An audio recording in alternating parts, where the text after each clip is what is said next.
The Northern Ireland Protocol was intended to prevent strife on the island and was non-negotiable for the EU. Britain cancelled the deal and now has to answer for it. By the way, you should stay tuned until the end if you don't want to miss anything.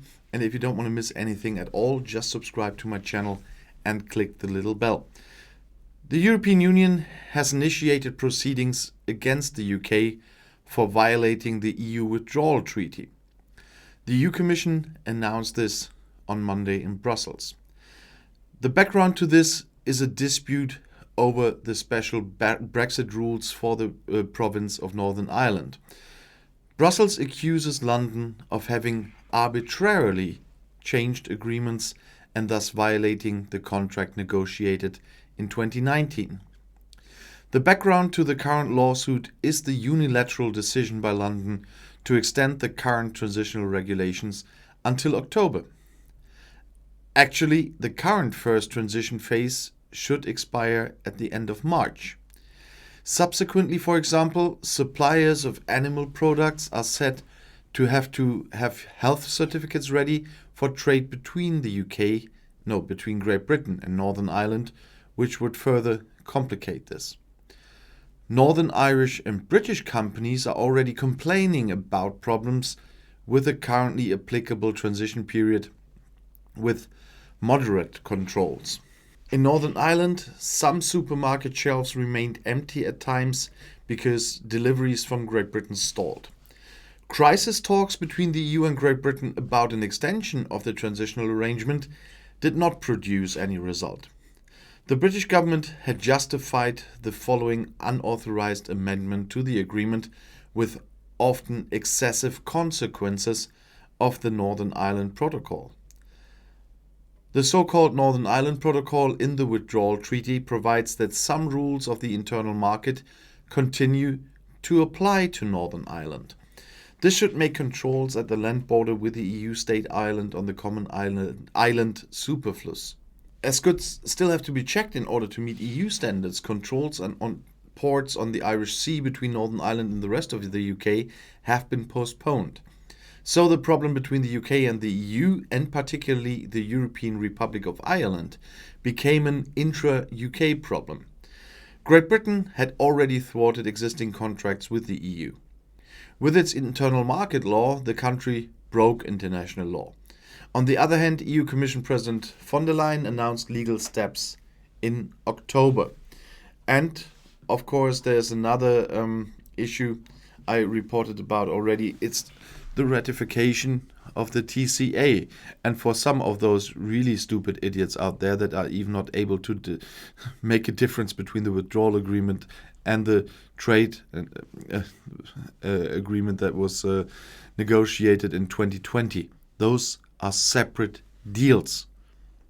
The one is ratified and was signed before, ratified by both sides, and is in international law for more than a year now. And that's the one the UK is breaking now. They are not breaking the new agreement with that. They are breaking an year or more than a year old agreement. And the EU Parliament has ratified that one. So if you're too stupid to even know the difference between two different treaties, you shouldn't put up some really idiotic comments. And on the other hand, the ratification is really in the limbo at the moment. I said it in some of my live streams, and I will make a little bit more of that in another video, but I already want to say this. I got an answer from David McAllister. He's an MEP, not from my constituency, but he's the chairman of the council of the committee that's dealing with the UK affairs and Brexit at the moment, and in the European Parliament. And he answered me on my questions. I did what everybody can do, by the way, before the rumors come up again with me working for the EU, which is complete bullshit. I just sent a request to an MEP. Every citizen can do that. I did that, like everyone else can do that, and he sent me an answer. And he really, among other things that I will use for another video, he told me that there is currently no date for the ratification, as I reported based on press releases before. But now I have it from an MEP in a position that needs to know about this. And he said currently there is no date for ratification. And to be honest, that is all caused by this unilateral acting of the UK again. And we will see how that will work out in the end. And another thing is, Great Britain is actually considered a pioneer in Europe in terms of phasing out coal. At the same time, there are plans for a new coal mine, which is being hotly debated. Now, there should be a public investigation.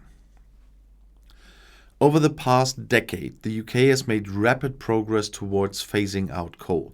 While the share of electricity from coal was still 40% in 2012, this figure fell to 1.4% last year.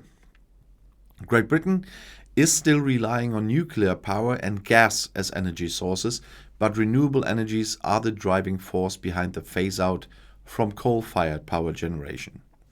Wind, solar and hydropower as well as biomass accounted for 32.9% of the electricity mix last year. According to the British government, the aim is to supply every household with renewable electricity by 2030.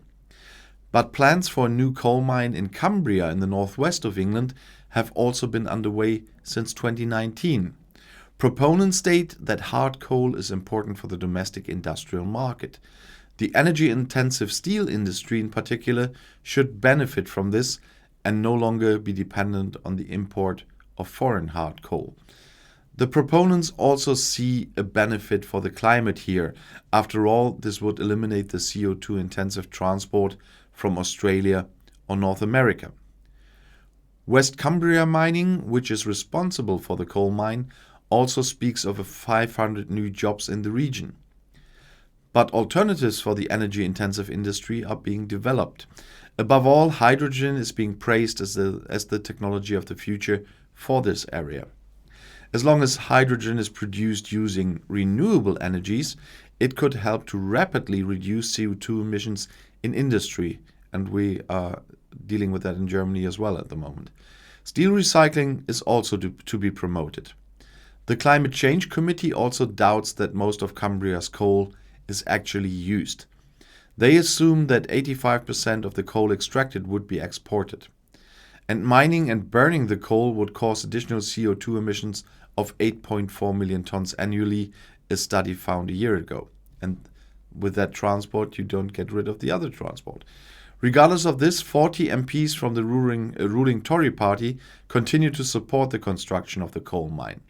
In contrast, the influential Tory politician Alok Sharma was repeatedly shocked by the plans for the coal mine. Sharma was the country's economy and energy minister until the beginning of the year and is currently fully responsible for the implementation of the next climate conference in Glasgow in November of this year as president of COP26. He fears, among other things, immense damage to the image of Great Britain as the host of COP26 should the coal mine be built. However, the decision-making authority to stop the planning rests not with the energy minister, but with the Minister for Construction and Local Government. In the UK, it is currently Robert Jenrick, and he actually decided to intervene last week, as The Independent reported. The growing controversy had prompted him to take this step, said Jenrick. After the Cumbria County Council had already approved the plans for the construction of the coal mine, the decision must be re-examined after Jenrick's intervention. Jenrick is referring to the latest report from the government's Climate Change Advisory Council, which states that the UK is expected to phase out coal-fired power for steel production by 2035 in order to become climate neutral by 2050.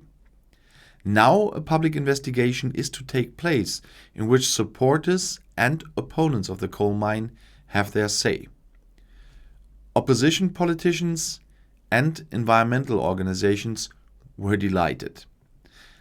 Tim Farron, environmental spokesman for the Liberal Democrats, said, "It's fantastic that the government finally woke up to the fact that the mine would be a powerful step backwards in our fight against the climate crisis."